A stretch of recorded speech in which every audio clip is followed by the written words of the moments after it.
അടുത്തതായിട്ട് നമുക്ക് പഠിക്കാനുള്ള ടോപ്പിക്കാണ്, ഒരു കവിതയാണ് ബാദൽ. ബാദൽ എന്ന് പറഞ്ഞാൽ മഴ, മേഘം എന്നുള്ള അർത്ഥമാണ്. അപ്പം ഇതാ കവിതയുടെ ആദ്യത്തെ ഭാഗത്ത് തന്നെ ചിത്രങ്ങളിലൂടെ എന്തോ പറയാൻ, ഈ കവിതയിലെ എന്തോ അർത്ഥം പറയാൻ ഉദ്ദേശിക്കുന്നുണ്ട് നമുക്ക് മനസ്സിലാക്കാം. ഇത് ഡോക്ടർ ശ്രീപ്രസാദ് എഴുതിയ കവിതയാണ്. കവിതയുടെ പേര് ബാദൽ, മഴമേഘം. കാലേ കാലേ പാനി വാലേ, ആസ്മാനുമേ ബാദൽ ആയേ. കറുകറുത്ത വെള്ളമുള്ള, പാനി എന്ന് പറഞ്ഞാൽ ജലമാണല്ലോ, ജലമുള്ള ആസ്മാനുമേ ബാദൽ ആയേ. ആകാശത്തിൽ എന്തു വന്നു എന്നാണ് പറയുന്നത്? മഴമേഘങ്ങൾ വന്നു എന്നാണ് പറയുന്നത്. ബോലോ കേസെ ആക്കർ ഛായ, എങ്ങനെയാണ് അവരവിടെ വന്ന് നിഴൽ, ഛായ എന്ന് പറഞ്ഞാൽ നിഴലാണല്ലോ, ആ നിഴലിട്ട് എങ്ങനെയാണ് വന്നത് എന്നാണ് പറയുന്നത്. എങ്ങനെയാണ് വന്നത് എന്നാണ് ചോദിക്കുന്നത്. ഹവാ പക്കടുക്കർ ലാത്തി സർസർ, കാറ്റിനെ പിടിച്ചുകൊണ്ട്, കാറ്റിൽ പിടിച്ചുകൊണ്ട്, സർസർ ഒരു മഴ പെയ്യുന്ന ഒരു ശബ്ദം പോലെയാണ് അവിടെ പറയുന്നത്. സർസർ എന്നൊരു ശബ്ദത്തിൽ. ഛായേ ജൈസെ കാലേ കമ്പൽ. ഇവിടെ ഛായ എന്ന് പറഞ്ഞു കഴിഞ്ഞാൽ കവർ ചെയ്ത അല്ലെങ്കിൽ മൂടി നിൽക്കുന്ന എന്നുള്ളൊരു അർത്ഥമാണ് ഇവിടെ വരുന്നത്. അപ്പം ഛായ ജൈസെ കാലേ കമ്പൽ എന്ന് പറഞ്ഞാൽ കറുത്ത കമ്പിളി പോലെ മൂടിയ എന്നുള്ള ഒരു അർത്ഥമാണ് ഇവിടെ പറയുന്നത്.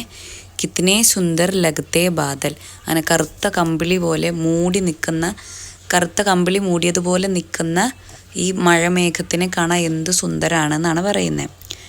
പേടോൻ ജയ്സെ, മരത്തെ പോലെ, അതേപോലെ ഭേടോൻ ജയ്സെ, ഈ ആട്ടിൻകൂട്ടങ്ങൾ ഉണ്ടാവുമല്ലോ, ആട്ടിൻകൂട്ടത്തെ പോലെ, അല്ലെങ്കിൽ ലഗത്തെ ജയ്സെ ചലത്തെ ഘോടെ, ഇതിനൊക്കെ പോലെയാണ് തോന്നുന്നതെന്നാണ് പറയുന്നത്. അതായത് മരത്തിനെ പോലെ തോന്നുന്നുണ്ട്, അത് അവിടെ ചിത്രത്തിൽ തന്നെ കൊടുത്തിട്ടുണ്ട് ഇല്ലേ, മരം പോലെ തോന്നുന്നുണ്ട്. ഭേടോൻ ജയ്സെ, ഒരാട്ടിൻ പറ്റത്തെ പോലെ തോന്നുന്നുണ്ട്. ഇതൊക്കെ ആകാശത്തുള്ള മേഘത്തിനെ കുറിച്ച് വർണ്ണിക്കുകയാണ്. ലഗത്തെ ജയ്സെ ചലത്തെ ഘോടെ, ഓടിക്കൊണ്ടിരിക്കുന്ന കുതിരേനെ പോലെ തോന്നുന്നു. ബൻജാത്തെ ഹാത്തിക്കെ ജോഡെ, ഇടയ്ക്ക് അതെന്തായി മാറുന്നു?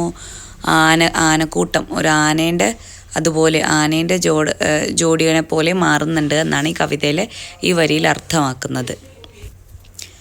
ഇതാ അടുത്ത പേജിൽ നമുക്ക് കാണാൻ പറ്റും ആ കവിതാ വരികൾ പറഞ്ഞ പോലെ. ഇതാ ആട്ടിൻകുട്ടികളുടെ പോലെയുള്ള ഷേപ്പിലും മരത്തിൻ്റെ പോലെ ഷേപ്പിലും ഒക്കെ ആകാശത്ത് മേഘങ്ങൾ കാണാൻ പറ്റുമെന്നാണ് കവി ഇവിടെ ഉദ്ദേശിക്കുന്നത്.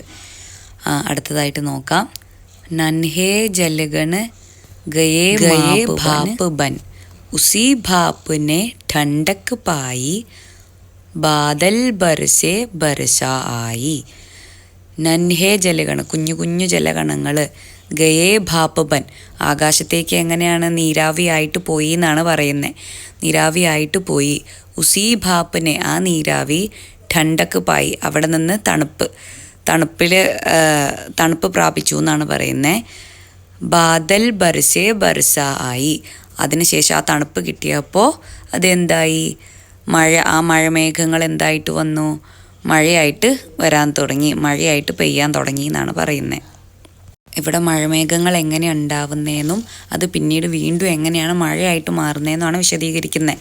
അതായത് കുഞ്ഞു കുഞ്ഞു ജലകണങ്ങൾ ചൂട് തട്ടി നീരാവിയായിട്ട് ആകാശത്തേക്ക് പോകുന്നു. അവിടെ നിന്ന് ഒന്ന് ചെറുതായിട്ട് തണുക്കുമ്പം ഓരോരോ മഴമേഘങ്ങളായിട്ട് മാറുന്നു. അത് നന്നായിട്ട് തണുക്കുമ്പോഴാണ് അതെന്ത് ചെയ്യുന്നത്? മഴയായിട്ട് പെയ്യുന്നത്. ആ ഒരു രീതിനെയാണ് ഇവിടെ ഈ 3 വരികളിലായിട്ട് വർണ്ണിച്ചിട്ടുള്ളത്. അടുത്ത വരിയായിട്ട് നമുക്ക് പറയാം. കർത്തേ ഗഡ്ഗഡ് ആത്തേ ബഡ് ബഡ്, ബിജ്ലി ബാദൽ കോ ചമകായേ. അന്ധിയാരേമേ വലിയ ഒച്ചകളൊക്കെ ഉണ്ടാക്കി വലിയ വലിയ രൂപത്തിൽ ഇങ്ങനെ വരും. കർത്തേ ഗഡ്ഗഡ്, ശബ്ദം ഉണ്ടാവും. മഴമേഘങ്ങൾ ഇങ്ങനെ അടുത്തടുത്ത് വരുമ്പോൾ ഓരോ ശബ്ദങ്ങൾ ഉണ്ടാവാറില്ലേ, ഇടി മിന്നൽ, ആ ഒരു ഇതാണ് ഇവിടെ കൊടുക്കുന്നത്. ആത്തേ ബഡ്ബഡ്, വലിയ വലുതായിട്ട് വരും. ബിജ്ലി ബാദൽ കോ ചമക്കായേ, എന്താണ്? മേഘങ്ങൾ കൂട്ടിമുട്ടുമ്പോൾ ഉണ്ടാവുന്ന മിന്നലില്ലേ, അത് മേഘങ്ങളെ എന്താണ് തിളങ്ങുന്ന അതാക്കുന്നുണ്ട് എന്നാണ് പറയുന്നത്.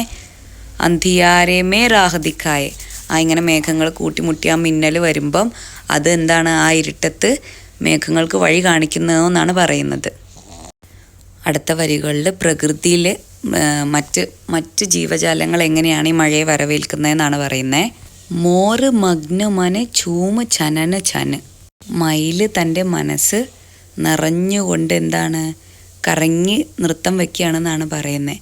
ചൂമ് ചൂമുക്കർ നാച്ച് ദിഖായേ, കറങ്ങി കറങ്ങി നൃത്തം കാണിച്ചു കൊണ്ടിരിക്കുകയാണ്.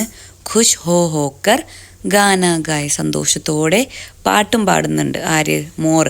മോർ എന്ന് പറഞ്ഞാൽ നമ്മുടെ മയിൽ മഴയത്ത് നൃത്തം ചെയ്യുന്നത് നമ്മളെല്ലാവരും കണ്ടിട്ടുണ്ടല്ലോ അല്ലേ. പിന്നെ അടുത്ത വരിയിൽ ബർസേ ബാദൽ കലുകൾ ചൽച്ചൽ. അപ്പോൾ മഴ എങ്ങനെയാണ് പെയ്യുന്നതെന്നാണ് ഇവിടെ ഒരു താളരൂപത്തിൽ കാണിക്കുന്നത്. ബർസേ ബാദൽ, മഴ പെയ്യാണ്, മഴമേഘം പെയ്യാണ്. കൾ കൾ ചൽ ചൽ, ഇങ്ങനെ മഴ പെയ്യുമ്പോൾ ഓരോ ശബ്ദങ്ങൾ ഉണ്ടാവുമല്ലോ, അതാണ് ഇവിടെ കാണിക്കുന്നത്. കൾ കൾ ചൽ ചൽ എന്ന് പറഞ്ഞ് മഴ പെയ്തുകൊണ്ടേയിരിക്കുകയാണ്. തൈർ ചലി കാഗസ് കി നയ്യ പൂഞ്ച് ഉഠാക്കർ ഭാഗി ഗയ്യ. അപ്പോൾ എന്താണ്, ആദ്യത്തെ കവിതേൻ്റെ ഭാഗങ്ങൾ നമ്മൾ കണ്ടിട്ടുണ്ടായിരുന്നു.